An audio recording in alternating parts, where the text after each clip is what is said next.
Some people want to know, like, why should I teach mindfulness, or why would people teach mindfulness? There's so many people around the world who are suffering from stress, trauma, anxiety, depression, feeling of disconnect in the digital age. But there's also a market demand too. People are wanting to find a teacher to learn from. More and more people are feeling more anxious, and so people are just looking for teachers. But if you've been practicing mindfulness for a while, this is a wonderful way to align with your values, to teach something that you're passionate about. You can also advance your own practice as a teacher by just articulating mindfulness techniques and concepts. It kind of forces you to enhance your understanding, to connect the dots a little bit deeper, to integrate your understanding in a whole new way. And it's something that you can be proud of doing. You're helping others. You're contributing to the world. You're creating the change that you wish to see in the world. So, whether you do this as a hobby or as a profession, that's something I think that you could be proud of doing. Some people think that if you teach mindfulness, that you have to be poor, that you can't make money from it, or some people feel like they might not be worthy enough to teach mindfulness or competent enough. Some people think that mindfulness teachers are kind of boring or dry, that they can't have fun. Maybe people put mindfulness teachers up on a pedestal. They're high above everyone else. Some people feel like mindfulness teachers might not be able to relate to the real world or real life. Some people think that mindfulness teachers are part of an in crowd of these sort of elite celebrity style people or crew that you can only get in if you're part of the club. And some people think that mindfulness teachers have spent years as a monk or decades in silence, but I can tell you firsthand that all of these are myths or misconceptions. There are plenty of mindfulness teachers out there who make considerable amounts of money and then turn around and donate a lot of the money to good causes. You don't need to have been born wise to share these simple techniques and tools and concepts. You can totally have a lot of joy and fun in your life. And that's what this training is all about, to kind of shed some light on the truths of what it is to teach mindfulness, that almost anyone can do it in any walk of life. You just need to have the compassion of really wanting to help people. So that's really the only requisite for being a mindfulness teacher. So, many people on this webinar are from a wide variety of backgrounds and professions from all over the world, and who want to share mindfulness with different kinds of goals. Maybe you want to write an ebook or start a course, incorporate it into your therapy. Maybe you just want to learn how to guide mindfulness meditations. Maybe you want to share it with your family. So a wide variety of people are here on this webinar. But it's really meant for the real world. This is not something meant for sages on the top of a mountain. This is really for anyone living in the real world. So what I'm sharing today is not Buddhist. It's really just meant to be practical. This is not woo-woo. This is really meant for real people in real life. So my goal is to kind of give you an insider scoop on how to teach mindfulness professionally with meaningful impact on people's lives. So here is a classic definition of mindfulness from Jon Kabat-Zinn, the founder of mindfulness-based stress reduction. Mindfulness is paying attention on purpose in the present moment, non-judgmentally, or knowing what you're doing while you're doing it. So it's pretty simple. It's not always easy, but it can really be boiled down to this non-judgmental awareness of your experience moment to moment. So you can see there's nothing woo-woo, nothing religious around this. Everyone is born with this capacity just to simply notice what's happening without judging it. Now, and now, and now. Can bring this awareness to internal sensations, 5 senses, emotions manifested in the body, to thoughts, any part of your experience. So this is me. I was burned out in Beijing. It was quite a while ago, but I was living in China and Thailand, exporting furniture and jewelry and home decor. This is me holding a big bottle of beer in Tiananmen Square, shoeless. I think I was getting blisters, but I was getting burned out. I was actually doing the thing that I had been wanting to do my whole life, which is kind of be like this Indiana Jones character of traveling the world and finding cool things to buy and then send across back to America. But I realized I didn't really have much fulfillment from this job. I was burned out, working 7 days a week. I was making good money, but realizing that that was not bringing me fulfillment. But it was in Beijing where I stumbled upon a Taoist master. His name is Wei, and he taught me a wide variety of meditation techniques, including some concentration exercises and a wide variety of mindfulness techniques. And so I'm greatly indebted to him for introducing me to this path. And I thought, when I was sitting with Wei, thinking, you know what?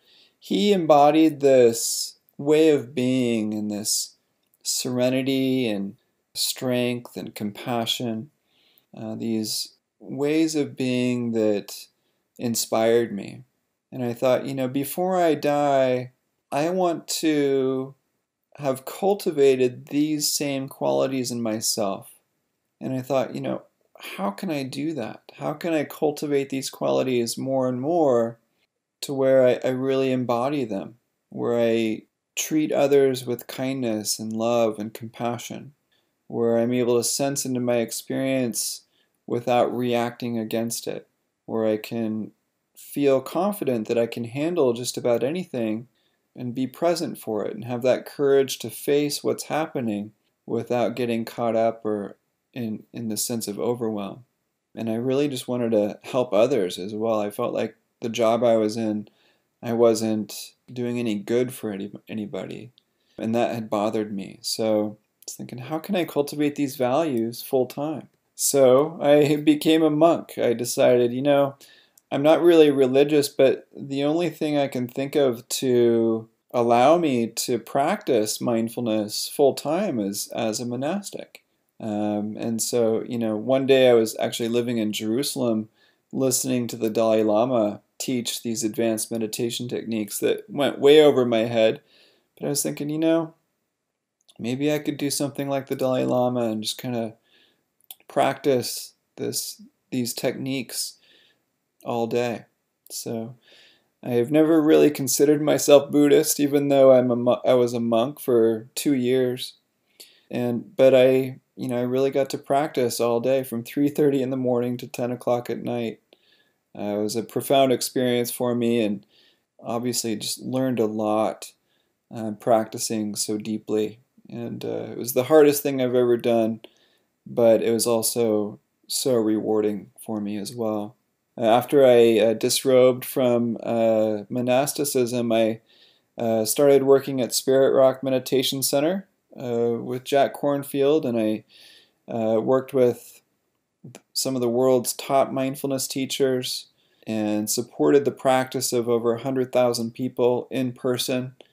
Worked with Sharon Salzberg and Joseph Goldstein and Daniel Goleman and a wide variety of mindfulness-based teachers at this meditation center for over 5 years.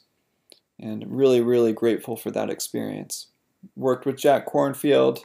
He's a friend of mine and someone who I highly respect.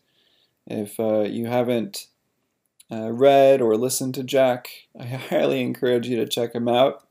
One of the top 2 most popular mindfulness teachers in the United States right now. But after, actually near the end of my days at Spirit Rock, I certified to teach mindfulness in prisons, helping people to find freedom behind bars. And it was a proud moment to be a part of this. I taught at San Quentin Prison and also Solano State Prison. I probably learned way more than they did. They taught me a lot about courage and forgiveness, discipline, generosity. I learned so much from them. Really grateful for that time. And I had a chance to be a part of the Spirit Rock Family Program where I taught their family retreat, taught some tween classes as well, and joined an IB.me retreat as well, teaching high schoolers, and I really valued that experience. I think teaching to people with chronic pain who are in prison and kids, I love teaching these three populations the most. When I was a kid, I wish I had these mindfulness teachings myself. I struggled a lot as a kid, and really wish I had learned mindfulness. And so now it brings me a lot of joy to bring mindfulness to kids, but also to inmates and people really struggling with chronic pain as well. I later went to go certify as an integral life coach through New Ventures West, integrating with the integral philosophy from Ken Wilber. I certified to teach mindfulness and emotional intelligence with Search Inside Yourself Leadership Institute, which is the program at Google. And so learned a lot about how to teach mindfulness, the neuroscience of mindfulness, and then how mindfulness relates to the 5 pillars of emotional intelligence. And so I taught this program that was born at Google all around the world. I went out to Singapore a couple times to teach their telecom company, about 300 people from their tech team. I've taught at PG&E and DocuSign and hospitals and all sorts of places, bringing the 5 pillars of emotional intelligence to the workplace. I then went on to teach in healthcare for 2 years full-time for a company called WellBrain, where I recorded hundreds of mindfulness meditations for people struggling with chronic pain and PTSD and severe depression. Then I would go to hospitals and conferences, speaking to doctors primarily about how they can prescribe mindfulness and meditation to their patients. So here I am with the founder and a picture of actually one of my teachers on the slide there, Lungpor Liam from Northeast Thailand. But we were able to help a lot of people overcome their chronic pain and suffering through mindfulness. I taught at Pain Week, which is the national pain conference in Las Vegas. Taught to a few hundred doctors. Made a top 10 teacher for Simple Habit, which is an app. They actually just won Google's, I think it's like their app of the year for well-being. So I have some meditations on there. But I've been a speaker on different online summits and podcasts. I was part of the Mental Wellness Summit I was their mindfulness representative for that summit. I created Mindfulness Exercises, which is a website with over 1,500 free mindfulness exercises. Tara Brock and Franco Staszewski and a wide variety of other teachers have a lot of their meditations on there. There's videos and ebooks and all sorts of free mindfulness exercises at mindfulnessexercises.com.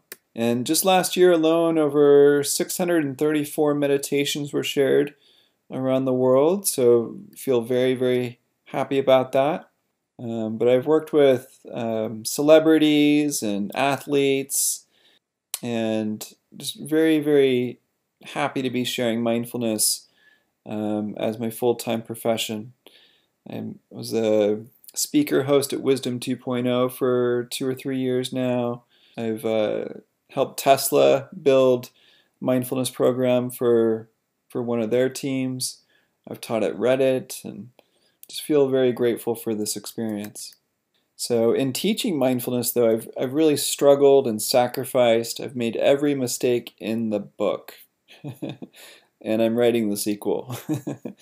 I've been, yeah, learning the hard way on how to teach this, but I've developed a lot of processes and techniques to be able to find the right ways of teaching a variety of different populations. And I'm really looking forward to sharing some of those with you today. But some of the mistakes I made, I tried to be like Jack Kornfield a little bit, tried to sort of modify my voice or tell certain stories like some of my other teachers. Sometimes I felt very inadequate about my experience or my knowledge. Sometimes I lacked confidence in front of others. I tried to act wise and profound sometimes. In the beginning, I really didn't know how to articulate my experience. I knew that I was profoundly impacted, but I didn't quite know how to articulate it and really help others to practice or to create the habit of mindfulness. I cozied up to certain teachers, wanting approval. Sometimes I became too salesy, trying to make money or to sell coaching packages. I taught what I thought people needed, rather than actually asking them what they were struggling with or what they were hoping for. So, needless to say, I learned the hard way on how to teach mindfulness and be successful at it. So, that really just prompted the question, how can I share what I've learned so that other people can get through some of these obstacles, so that other people don't struggle with the same struggles that I got through?